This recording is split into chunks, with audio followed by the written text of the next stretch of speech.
Hello there guys, this is JackOneDay talking here, and today I've got another video for you. Just before I jump into the contents of this video, can you just smash that thumbs up and yeah, you right there, subscribe to my YouTube channel. Anyway, let's jump straight into the video. With autumn 2020 just around the corner, everyone's getting hyped up for the new iPhone release.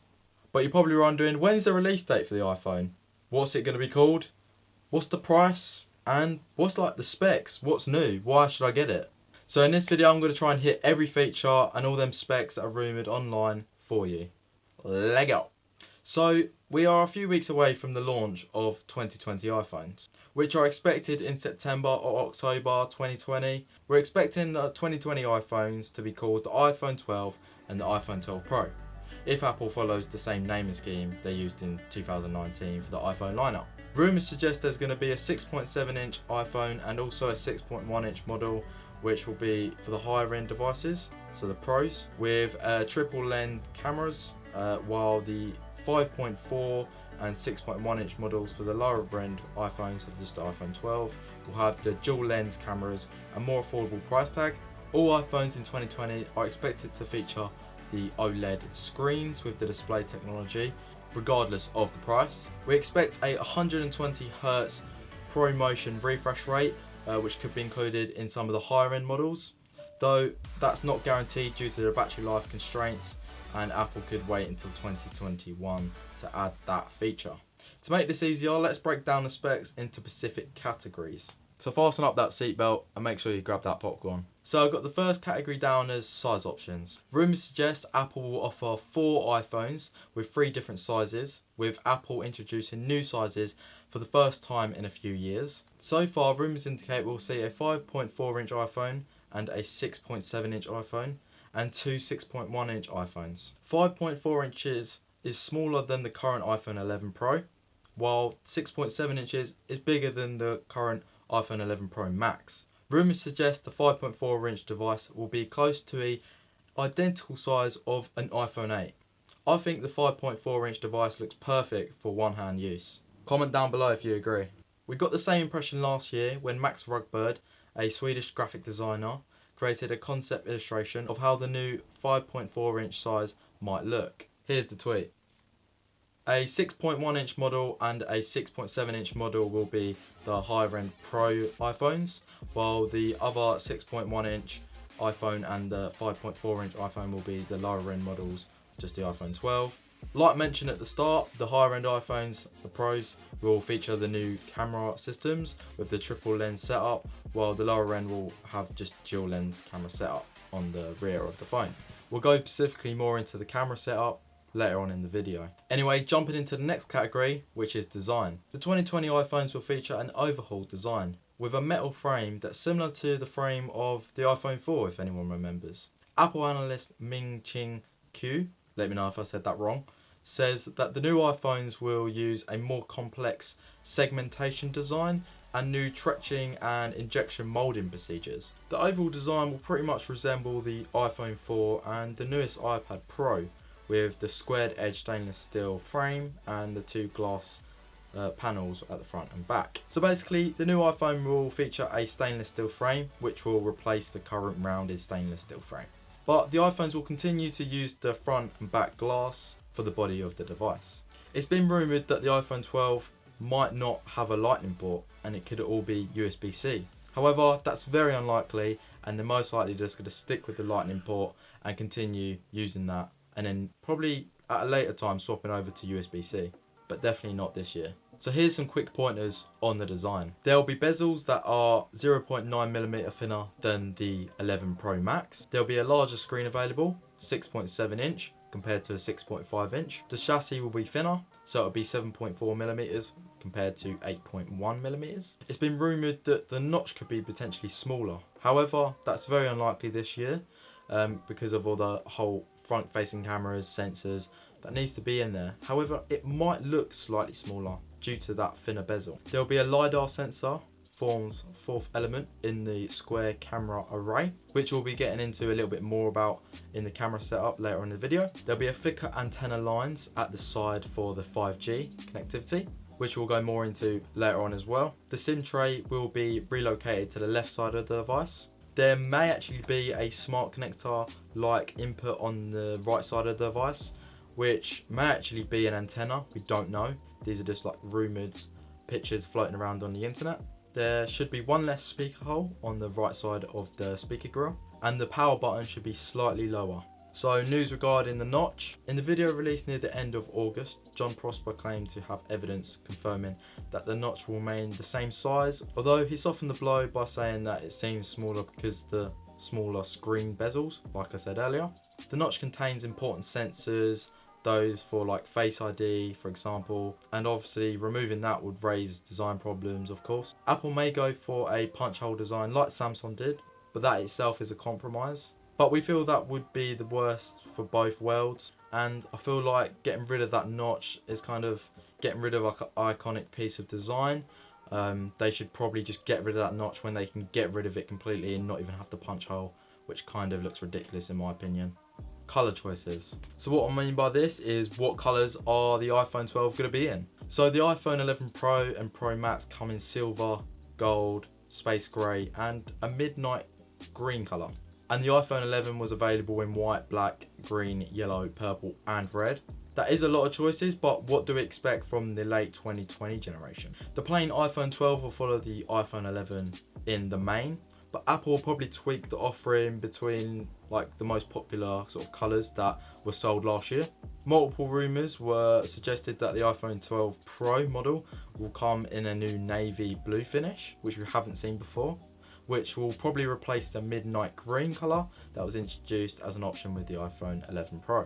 Another rumour suggests the iPhone 12 models could come in a light blue, violet, light orange, amongst other colours. Displays. Display details expected for each iPhone have been leaked. So here's what we know. On the 5.4 inch iPhone 12, there will be an OLED display from Samsung Displays with the YCTA integrated touch. This will have a resolution of 2340 by 1080 with a PPI of 470. The 6.1 inch iPhone 12 Max also with an OLED display, but this display will be manufactured from LG, life's good, with a resolution of 2532 by 1170 and a PPI of 460. The 6.1 inch iPhone 12 Pro will also have an LED display, but will be from Samsung again, possibly with the XDR. ProMotion possible, but that's not guaranteed yet based on the power requirements and the lack of LTPO. This screen will have a 2532 by 1170 resolution as well, and will also have a 460 PPI.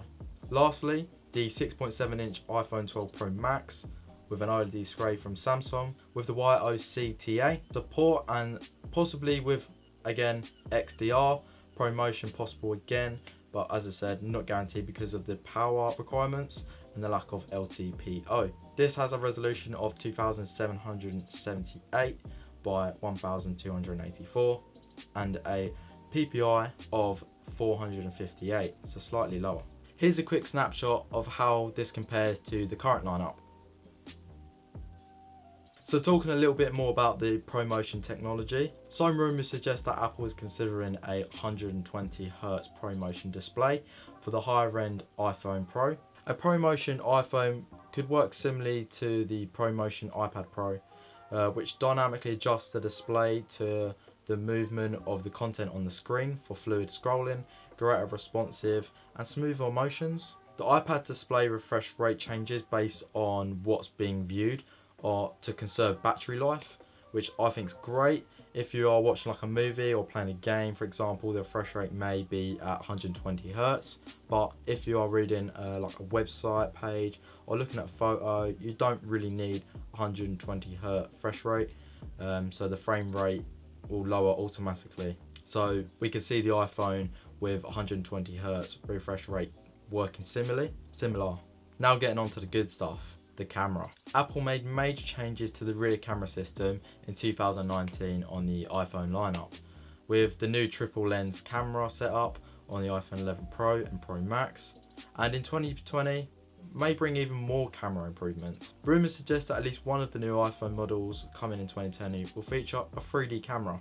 which sounds like the LiDAR scanner feature that Apple added to the 2020 iPad Pro models. The LiDAR scanner in the iPad Pro uses reflective light to measure the distance from the sensor to the surrounding objects that are up to 5 meters away, which is equivalent to 14.6 feet.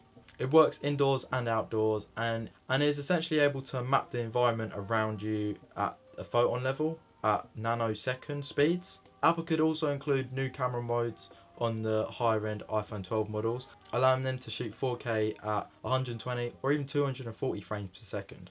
The new camera modes are reportedly referred to in the new iOS 14 update. Anyway, enough about the camera, let's talk about the chip, specifically the new A14 chip. Rumours suggest that TSMC will manufacture the 5 nanometer chips Apple will use in its 2020 iPhone lineup. The 5 nanometer process will produce chips that are smaller, faster, more battery efficient due to improved thermal management. The A14 chip could feature a 15% increase in performance and also a 30% reduction in power consumption compared to the A13 chip. The A14 chip will also focus more on speeding up the artificial intelligence and the AI tasks, according to Bloomberg.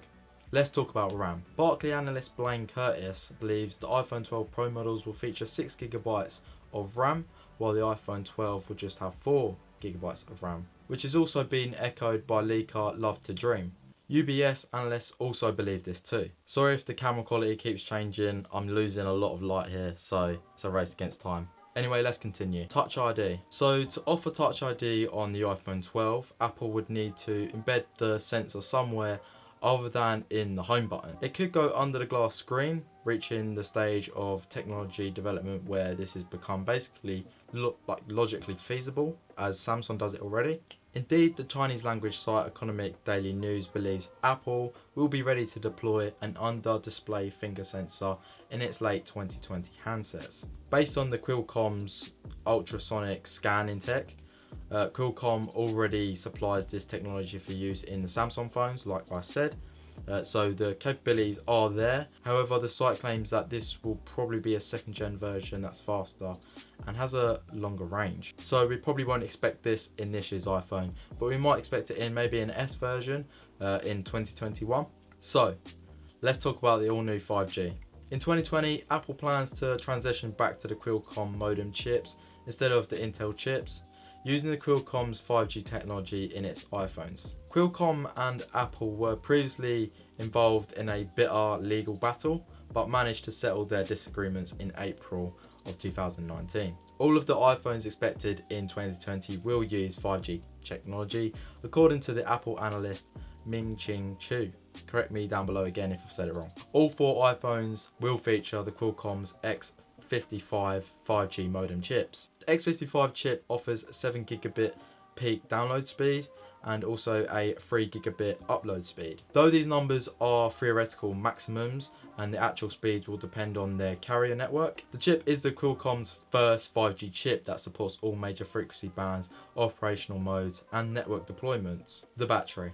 Certifications for 3 batteries that could be destined for Apple's iPhone 12 models suggest that the iPhone lineup this year could perhaps use batteries with lower capacities than the batteries used in the iPhone 11 models. The 3 capacities include 2227 mAh, perhaps for the iPhone, perhaps for the 5.4 inch iPhone, 2775 mAh for perhaps the 6.1 inch iPhone, and lastly 3687 mAh for the larger 6.7 inch phone.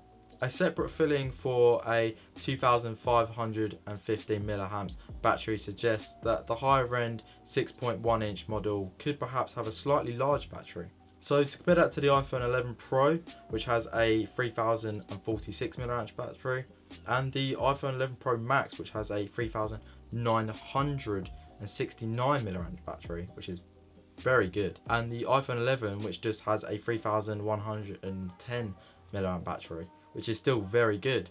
I think Apple's got a lot of potentially downgrading batteries in their new iPhones, but at the same time could be newer, better. And well, with that new A14 chip, you might not even notice a difference.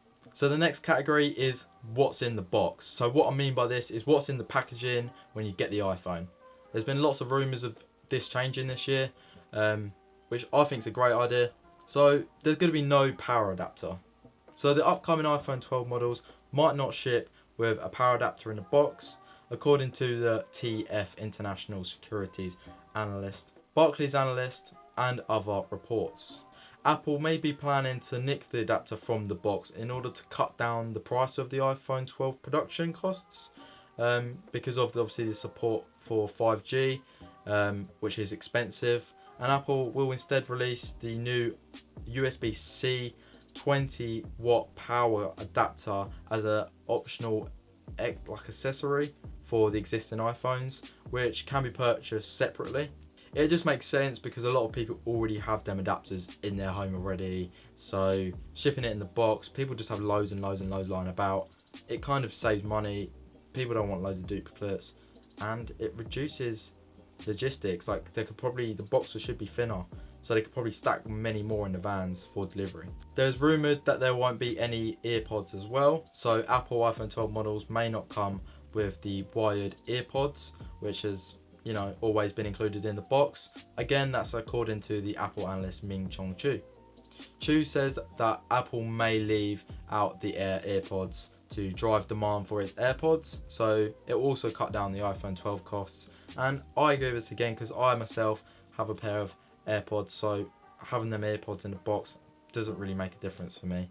I'm not going to use them because I have AirPods, which makes sense because a lot of people already have AirPods considering the amount of sales that went up last year. To promote the AirPods to iPhone users, Apple may offer some kind of AirPods promotion in the late 2020, perhaps offering a discount to customers who purchased the new iPhone, which would be good marketing, I think, as well.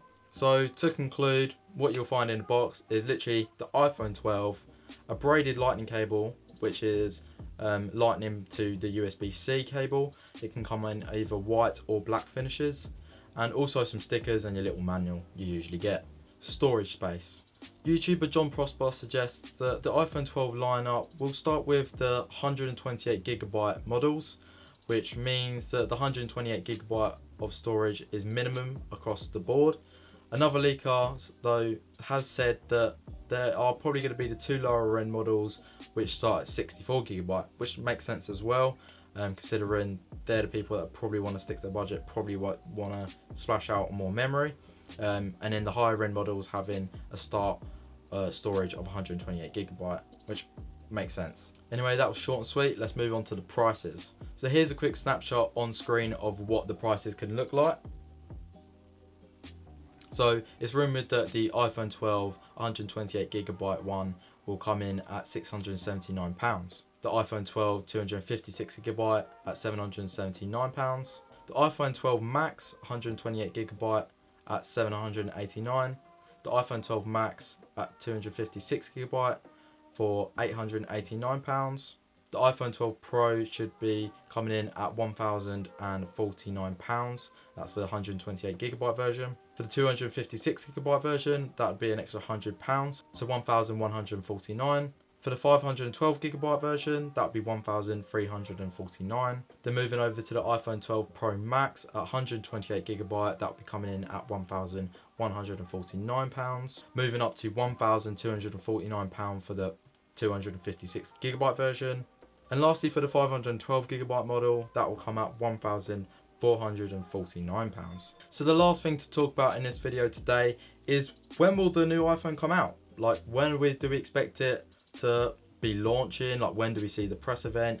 When can we even buy them? So as we all know, we all expect a launch event by Apple that happens usually September time for the new iPhones. However, a couple of Twitter sources recently claimed that the launch event would take place on the 8th of September, but that's only for the watches. It's been suggested that the release date could be pushed back into 2021 due to what's happened this year with the whole pandemic, but we understand the iPhone 12 manufacture is underway.